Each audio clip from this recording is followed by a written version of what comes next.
Up next on MOTV Forecast, a look back at Isaias, a storm that will be remembered for tornadoes, flooding, and power outages. How is the East Coast dealing with the aftermath? We also have your updated 2020 hurricane season forecast. After a record-breaking start to the season, will we get through the entire list of names? And we also have your national forecast. That's all right here, right now on MOTV Forecast.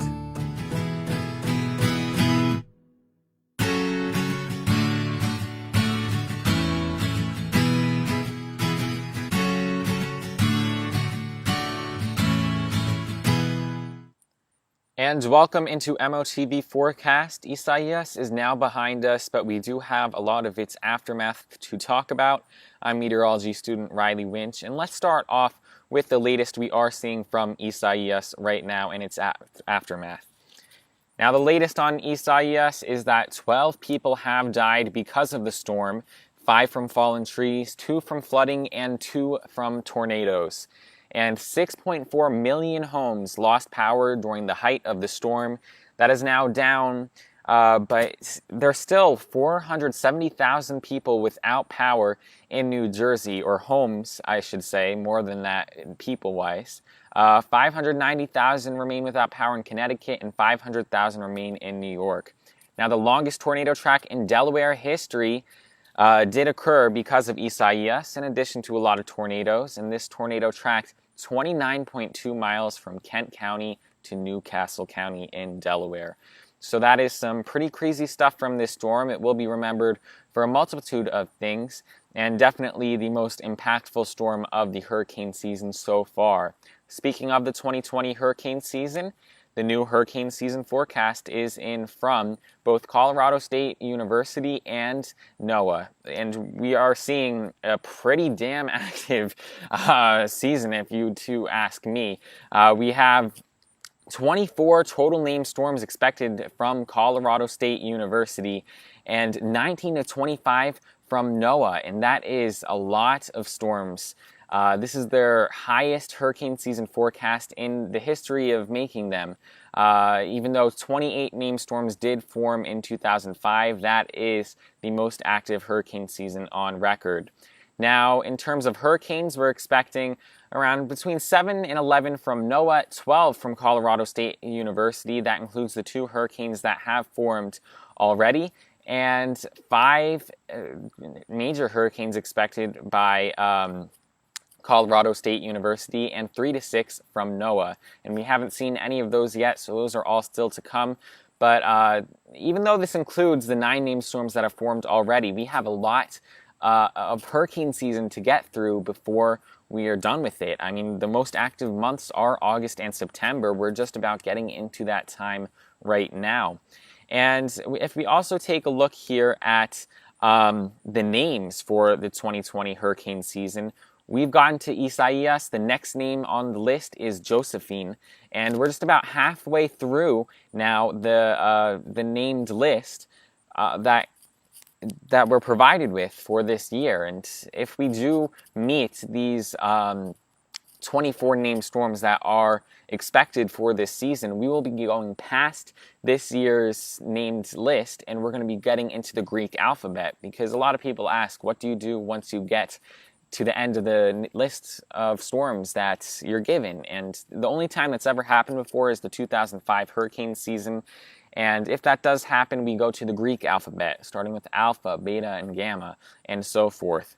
So it looks like we're going to be getting there this hurricane season, especially because we have 90% of the activity of this season based on the past 100 years ahead of us. So we've only had 10% of the activity so far, and that's given us 9 named storms. So we have a lot of hurricane season yet to go. You could see, based off of this graph here too, we really start seeing the ramp up in activity as we head towards the end of August into the month of September, and that's really when we see the most active portion of the season. So we have a lot on the way here. The strongest storms are yet to come.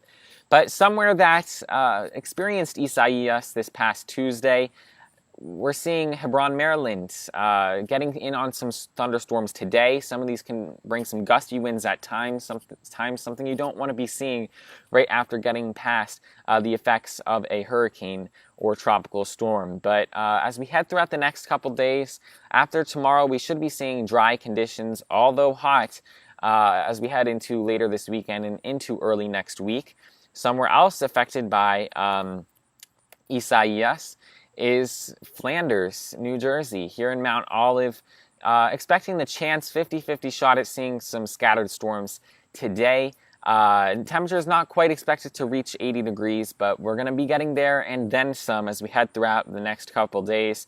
This weekend and early next week should be very nice. Temperatures in the mid-80s and getting into the upper 80s as we head into early next week. But luckily, no weather expected, or no wet weather, I should say, expected for the weekend into early next week. Now, Aripeka, Florida, we're seeing the chance of storms each of the next 5 days, more so as you head later into the weekend, early into next week, but temperatures hovered around that 90-degree mark, so be prepared for the chance of storms. It's August in Florida. You got to be expecting it, right? And then Seattle, Washington, we're seeing a really beautiful 5-day forecast, if you ask me. Temperatures at most getting to 80 on Monday, but mostly getting in on those mid-70s, potentially upper 60s for a day tomorrow, but no rain in the forecast for Seattle. Now, if we take a look at our 5-day or our national 7-day forecast here, we can see today the chance for some storms and rain along the East Coast, areas that are dealing with the aftermath from Isaias, but the rest of the country, aside from portions of the extreme northern plains, will be in on some dry weather and hot weather if you get to the Midwest and the northern plains, such as areas like Rapid City, Denver, really getting in on those 90-degree temperatures along the Gulf Coast as well. But beautiful weather if you go out to the West Coast, San Francisco, Los Angeles, Portland, and Seattle, all getting in on temperatures in the 70s. So beautiful weather there. As we head into our Saturday, not much changes. The main thing is the storms start to diminish along the East Coast, more spotty storms. But we're going to be seeing the temperatures heating up, especially in areas such as the South and the Mid-Atlantic. Nashville expected to get up to 93 tomorrow. Temperatures staying in the 70s along the West Coast, but the chance of seeing some spotty storms does make its way into the Midwest. Minneapolis seeing that chance with the high temperature expected of 88 degrees. But as we head into our Sunday, we do see more of a chance of seeing some severe weather in the northern plains in that red shaded area. But everywhere else, really expecting some beautiful and hot weather. Except, you have your chance at seeing the storms along the Gulf Coast and the southeast coast as well. But into Monday, beautiful day in the Northeast, although a little hot.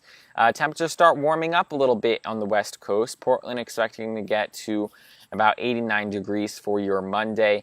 Although there is the chance of seeing some storms in the Midwest. Chicago, going to be seeing the chance of some thunderstorms there, and also along the Gulf Coast. But we really start to see the chance for storms increase for our Tuesday, except on the immediate East Coast. But all stretching from Maine down through Louisiana into Florida, expecting the chance at some thunderstorms there.